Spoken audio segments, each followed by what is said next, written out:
Hello, and we are live. Welcome to our Success Mastermind for 19th of August, Thursday. John Lavenia here with Gail and whoever else is tuning in. Good to see you, Gail.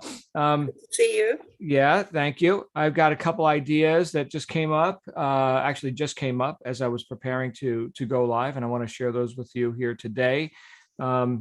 We do have Brand Builder tonight, just so everyone knows, at 8 p.m. Eastern U.S. time. Shannon's going to be getting together with us and talk about some online strategies to set yourself head and shoulders above, the marketplace and to make yourself known. I've often heard that best known beats best, right? So hopefully you're good at what you do, but hopefully other people know about what you do. So, hey, Daisy, good to see you.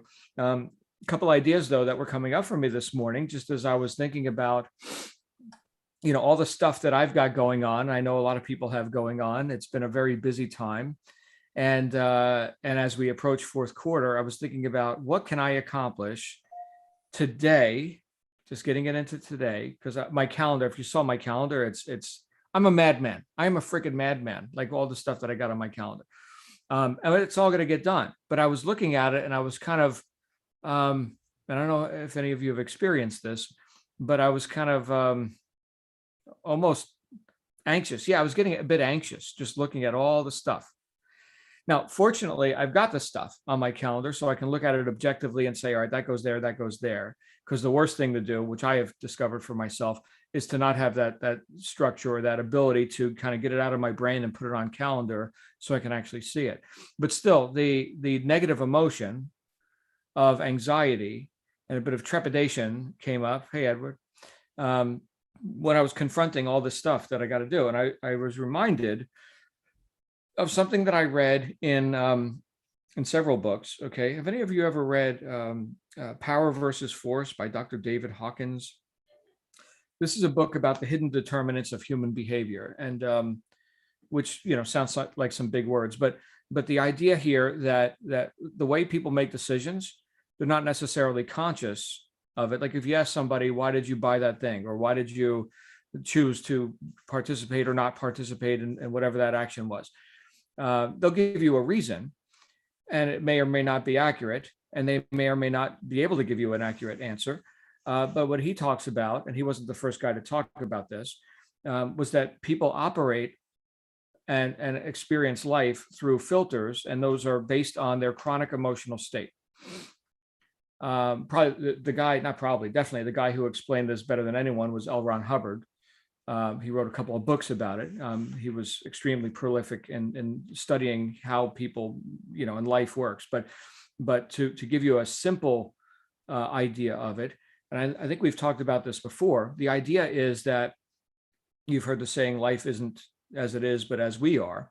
So let's say someone is chronically, like more often than not, okay, they're in an elevated emotional state of enthusiasm, or they're in action and they're thrilled with what they're doing. They're going to approach life differently than a person who is beaten down, angry, upset, in grief, like a sad condition, or anxious, or any of those lower emotions. And so the way Hawkins put it, there's like this line of demarcation between being powerful and being forceful. Powerful, good; forceful, not good. Now, sometimes people, when they look at all the stuff that they have to accomplish in life and in business and in parenting and in relationships and in physical fitness and whatever, right? They look at that and, they have a certain emotional state that they approach each of these things with, even though they could be compartmentalized. It's all like one big mountain of doing this, one big mountain of problems to solve. Okay, now does that sound like you're powerful, or that you're going to have to force your way through? Okay, so now we can easily slip into the lower emotional states if we are not staying in present time, compartmentalizing stuff and looking at it as objectively as possible. Okay. But if we're conflating everything together and thinking, oh my goodness, this is an insurmountable, pile of stuff to do. On the other hand, if we maintain focus on present time, task at hand, here's the purpose of the task, and I know I can get it done, and then we get it done, and then it's done, which is my favorite 4-letter word, DONA. And now that's off my calendar. And now I can hit the reset button, mentally and emotionally hit the reset button and say, all right, now I'm going to go powerfully accomplish this next thing, which I know I can accomplish. And I know it's on purpose, right? And I stay with each action in a present time moment. I get to be more powerful and less drudgery or forcing my way through. Now, I bring this up because this is something that we could easily not notice it, right? So here we are going about our business and doing all the things that we have assigned to ourselves, or that we've allowed others to assign to us, right? And we can easily just slip into ignorance, right, of how we're actually approaching it. Somebody said ignorance is bliss. I don't know what planet that person was living on.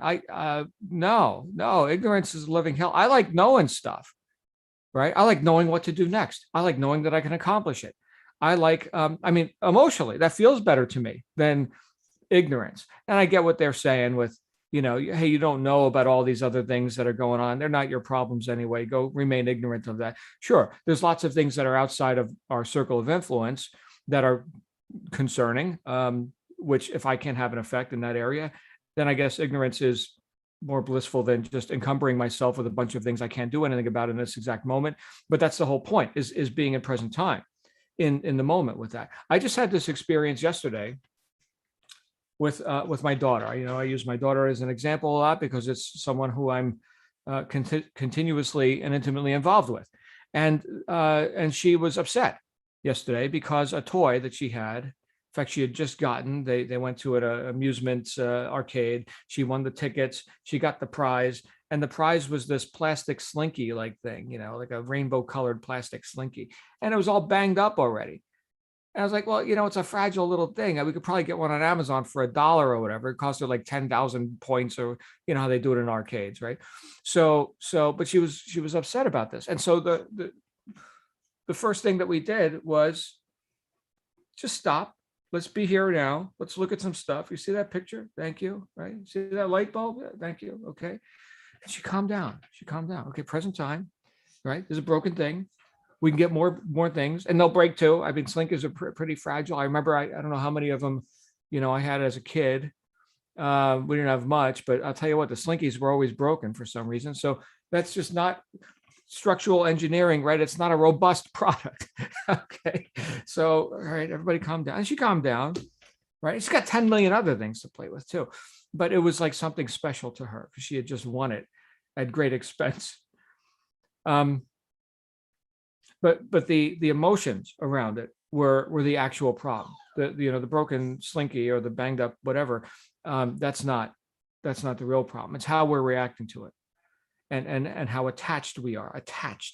And I get so attached. I'll say for myself, I have had the tendency to get so attached to conditions, not just things, okay, but conditions the way I want them to be, to the degree sometimes that I will not want to confront conditions as they are. But isn't it true that we have to work with what is, not with what should be?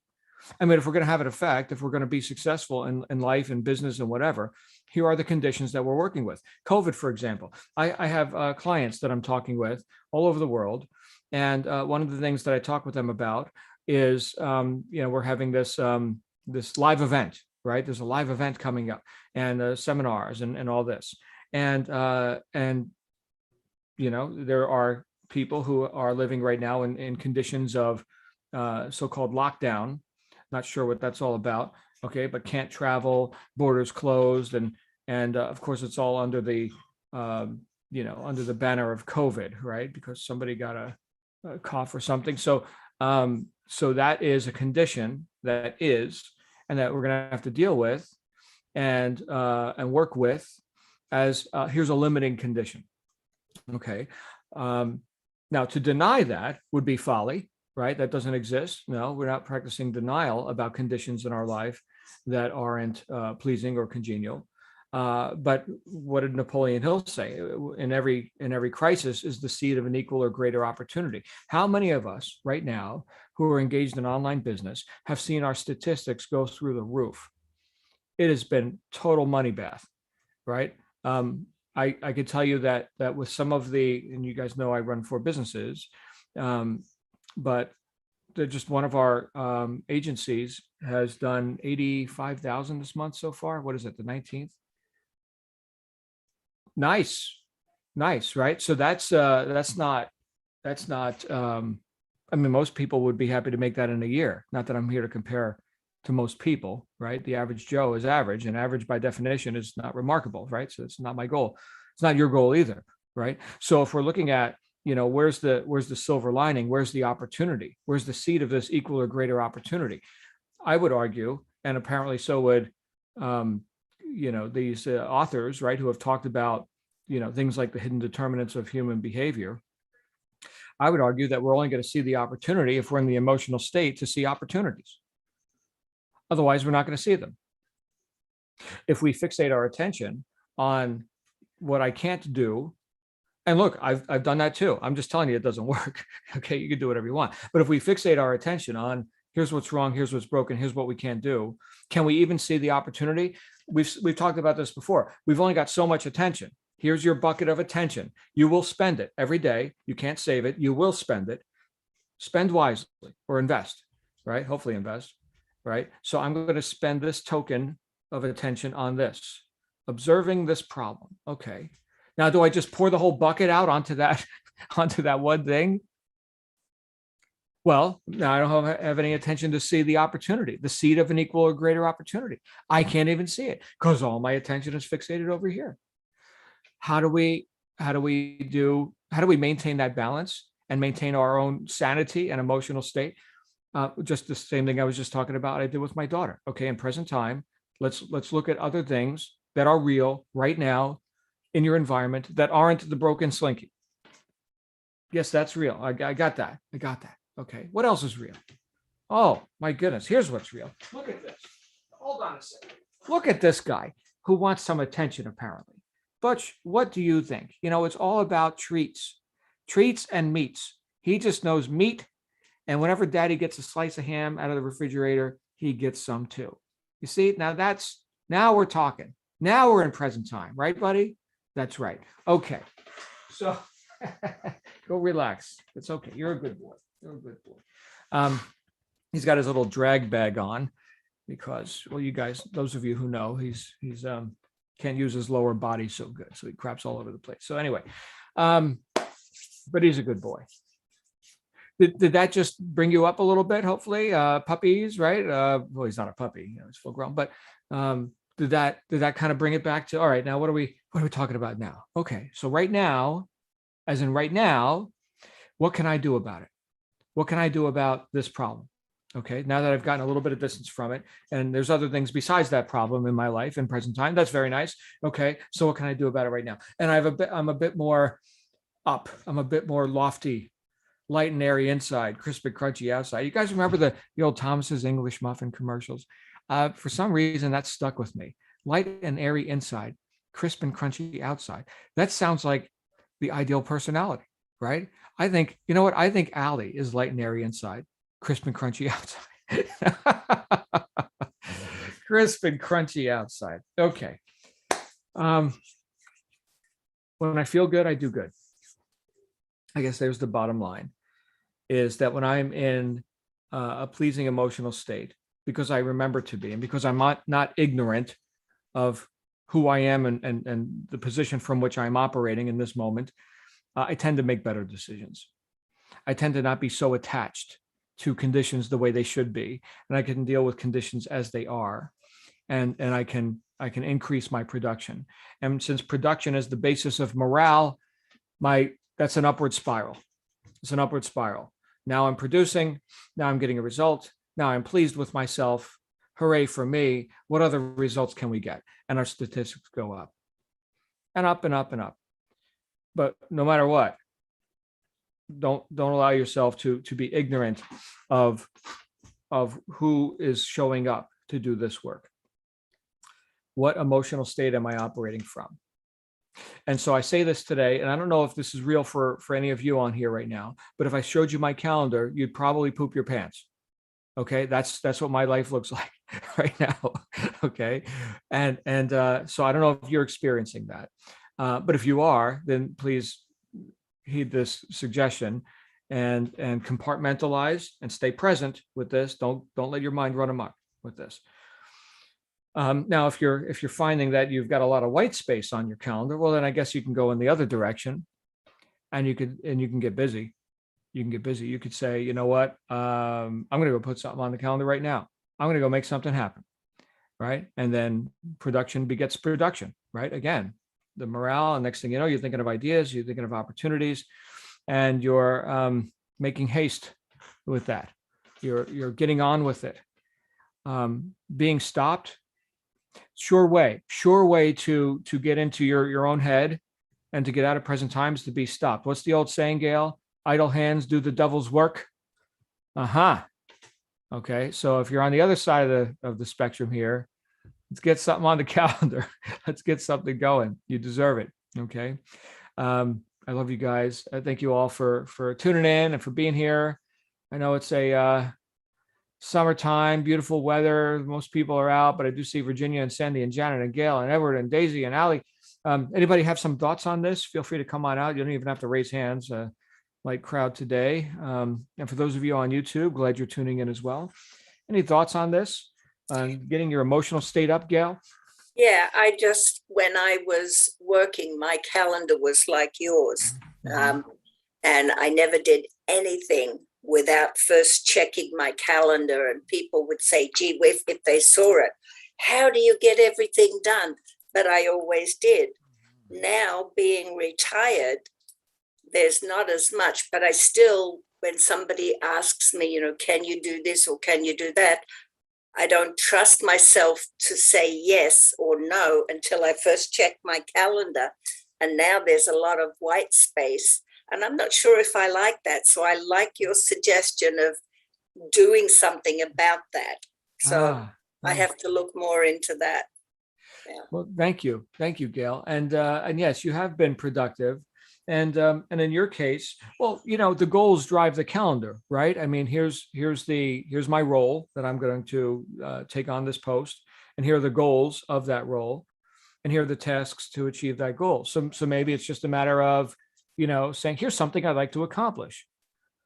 And hopefully you've got something you'd like to accomplish. If not, then I don't know what's for dinner. I don't know. I know people who, the moment they're eating breakfast, they're wondering what's going to be for lunch. You're like, really? That's my oldest daughter and my grandson. Oh my goodness!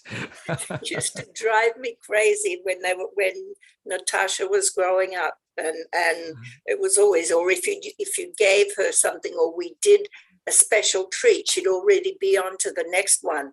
And it used to drive me and my husband crazy. And now my grandson is doing the same to his parents. Right. Yeah.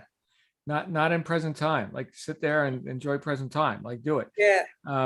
Yeah. So what do you think, Allie? Come on out here, my friend. Where's Allie?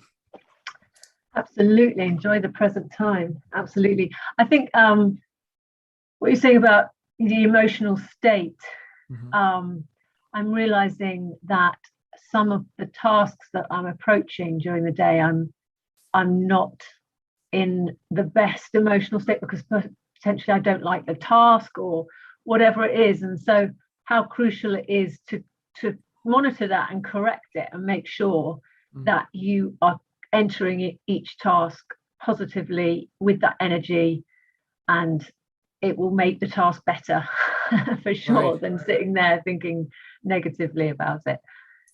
But I must correct that because it's so subconscious sometimes that you're not even aware that it's happening. So that's something we need to keep an eye on. So thank you for that. Right. Ignorance is not bliss. So I had an experience, Allie and everyone, I had an experience was it last week, where I had this onslaught of negative inbound communication, just one after another. I'm not going to get into details here, but it was not profitable. In fact, it was anti-profitable. It was costly. And so thousands and thousands of dollars worth of costly. Okay. And then I had to hit the reset button. First, I had to get conscious of that. I'm feeling like I'm ready to start, busting heads or something. So that's not good. All right. So who's showing up for this next task where I got to put my game face on and go show up as the John Lavenia people are expecting me to show up as, right? And so that was effort for me. And so you know what I did? I got away from the computer and I went for a walk and I played with my daughter and I took the dog out. And even though in this case, there were things that were timely and there were deadlines. Okay. I was like, you know what? If I show up like this right now, I'm better off not showing up and apologizing for, I had a little situation I had to take care of. Nobody needs the details on that. The situation I had to go take care of was who's about to show up here. And that was a really big deal to take care of, right? Because they didn't want the other guy. So now, of course, I've had some time to practice this, but like you're saying, Ali, it's just as easy to neglect it, right? And be like, you know what? I'm just going to go force my way through. Oh boy. And then what? More stuff breaks, right? It's the shoelace theory or whatever, right? So the guy gets up in the morning, he stubs his toe, and then he burns his toast, and then he's tying his shoes, and the shoelace breaks. The whole rest of the day shot. The whole rest of the day, right? So all right, it's just a shoelace, man. That's it. We can get more shoelaces. Anyway, thank you, Ali. So good to see you, my friend. Any other thoughts on this? All right. Well, cool. We can have a brief session. Oh, by the way, I'm taking over for Mark here every other Thursday. So we got Shannon every other Thursday. We got Shannon tonight on Brand Builder, 8 p.m. Eastern. And then so I'm going to be here with you on every other Thursday for the general session. What do you think about that, Janet? Janet's got her hand up. Hi, Janet. Hello, John. Can you hear me? I sure can. Okay, good. Because I started to talk and I raised my hand because I didn't think you heard me. So good morning, or well, for me, morning. John, you made so many great points, so many things that you said. I mean, it's like I'm running down. But emotion is where I want to start. Yes, you are so right. I have learned that when I'm in a, shall we say, a heated discussion with somebody, when the emotions are all over the place, no one hears anything. Yeah. No one hears. So I have learned with my husband that if we're just like deep in emotion, okay, I'm going to discuss this another time. I'm not going to discuss it now because I'm just wasting my breath and my energy. So table it. So, and so whenever we are, we say things about make emotional things so people will buy stuff. But that's the other end of the spectrum when we're wanting to put our stuff together. And non-attachment, you're right. I mean, it's a shoelace, it's a something. And whether or not you have the money to buy more or they're available, it's still, get perspective on it. So that's really right. So so to not have a lot of emotion that blocks you is a really important thing. And I'm studying more about breath work right now, which I have done things in the past. And so when we're excited, we're breathing and we're really excited and things are going on and like this. But if we slow down our breath, which we can consciously do, and so one of the things that yoga and shaman and things like that do is like inhale 4, hold it for 4, exhale 4, and then hold it down there for 4. And you are breathing so much less per minute, and you're getting calmer, and you're getting more present, and you're being, as you say, in present time, because you're not all.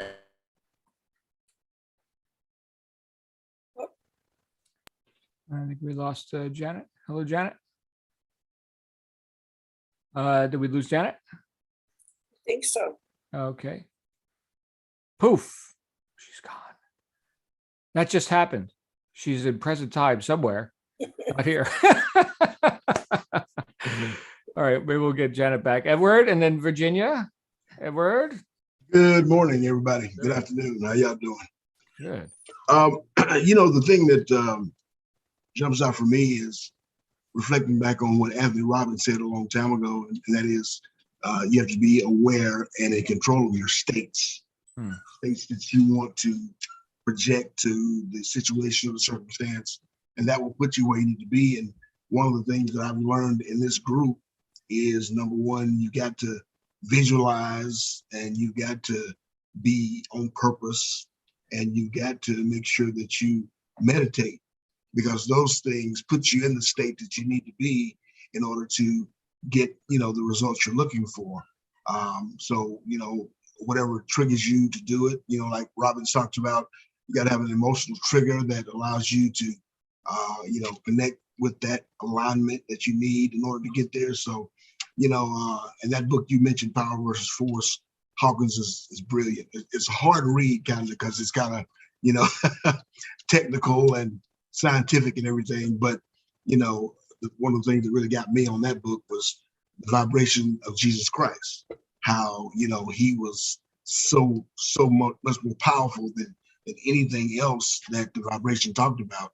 And that really blew my mind, because, you think that, but when someone quantifies it that way, it's a great metaphor, and also is a great way of holding on to your faith. So once again, thanks a lot for that. I appreciate it.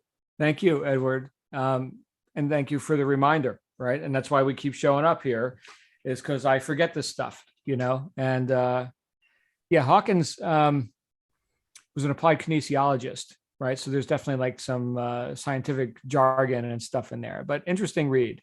Yeah, good stuff, my friend. Janet, I think, is back. Virginia, you've got your hand up. Virginia, hello, Virginia. Hi. I also just put it, this is more of a, are we off recording? Okay. No. Anyway, this is more of a housekeeping, and I put it in the chat.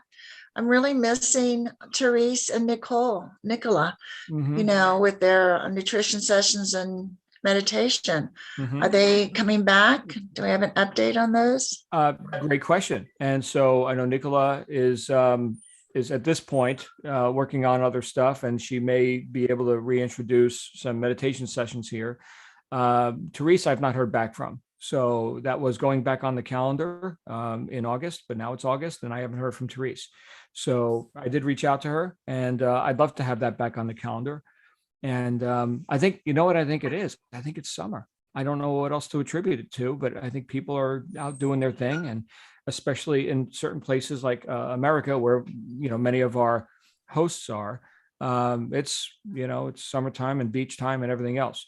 So, but what we could do, we can add other stuff to the calendar. We have done some special events recently with Etsy selling and with Messenger. Shannon just did a bit on selling via Messenger. So there's all that. And yeah, so we're gonna see as we approach autumn what we want to put on the calendar. But it's a fluid calendar. The one thing that we know is stable is, of course, our general sessions here. So right. Yeah, so I don't have an answer on those other hosts. Okay, that's fine. I'm going to probably reach out to both of them anyway and just kind of see how they're doing. Awesome. On there. All right, take care. Thank you. Thank you, Virginia. Very good. Looking forward to seeing you in October. I Live and in know. person. I know. It's gonna be great. And it's Gail's birthday in October, so we're really gonna do the Grand Canyon, or nice. She wants to do that. So yeah. Nice. Celebrate a very special birthday. Wow. Yeah, nice. Okay, good. And for those of you who are vague on what I'm talking about, I do have an e-commerce event on the 9th and 10th of October in Las Vegas. We do have free passes for anyone who wants to join us in Pahrump at the Front Sight Firearms Institute. So if you're a member here, I'm getting you in there for free. Just get your own ammo, which they'll sell you there, no problem. And then we're going out towards was it Hoover Dam, and then also like a show in Vegas, maybe see the acrobatics, Cirque du Soleil. So we're gonna have fun. And then I'm gonna have to head out to, where am I going next? Austin, Texas, I think, and then South Dakota. So I'm like on tour. But anyway, Virginia is the master of ceremonies with that. We also have a get together brewing in the UK. Okay, so Ali may know more about that, and others in the UK. Edward, perhaps. All right, Janet, you wanted to complete your thought. I'm sorry. I was talking and my system just kicked me right out, and I don't know where I was, but so I was very much in agreement with you and talking about breathing. And you started talking to your daughter, and she was distracted from her emotion thing. She kind of got into a more present time, and that was so good, John. So for us, if we find that we're really distracted or we're really just too emotional about something, etc., if we change our breathing and slow it way down, it brings us back into a present moment where we can think in a more balanced way. Because our breathing changes all the time, changes our heart rate, changes all kinds of things in our internal activities. So it's a tool, it's a thing that will help us to be really calmed down and get a little bit more, as you say, not attached, and be able to see a bigger picture. Because when we're in our emotions, we don't see anything. We don't hear anything. We don't see anything. There's just no communication going on, even inside of us. So calming ourselves down, doing the breathing thing consciously brings us into a place where we can just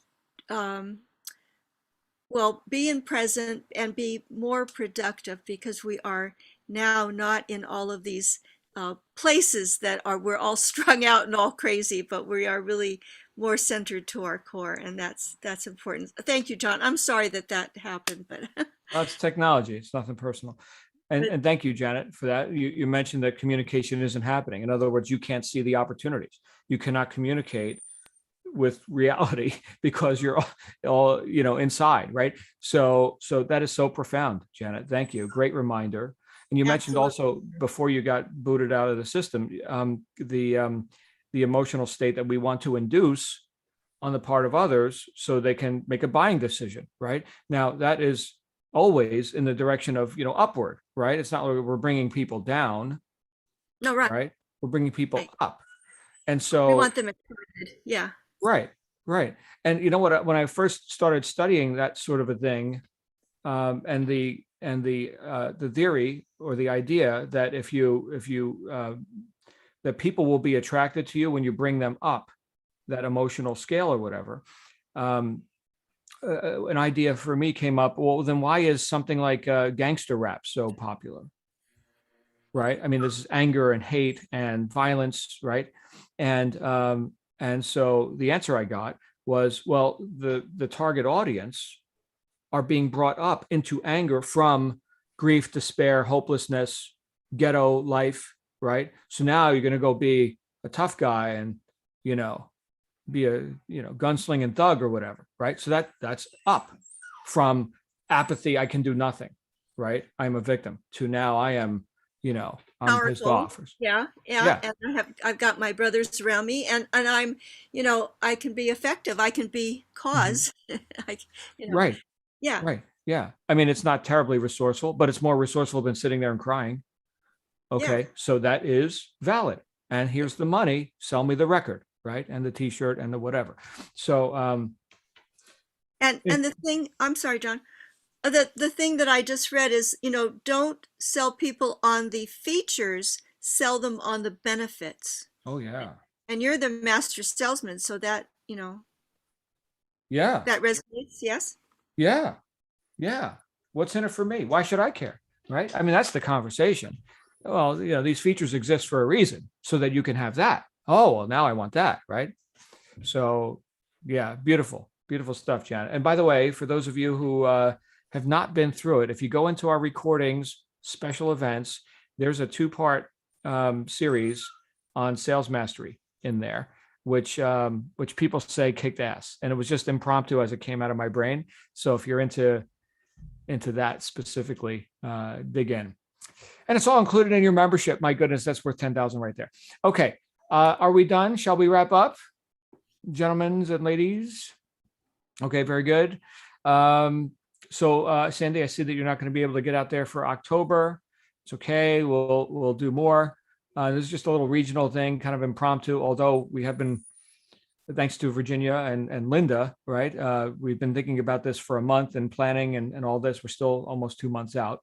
And if anyone here, I know Daisy is definitely in on this, but anybody else wants, free pass to the biggest, most badass firearms training institute in North America, get with me directly and I will get you set up for that. So it's going to be a lot of fun.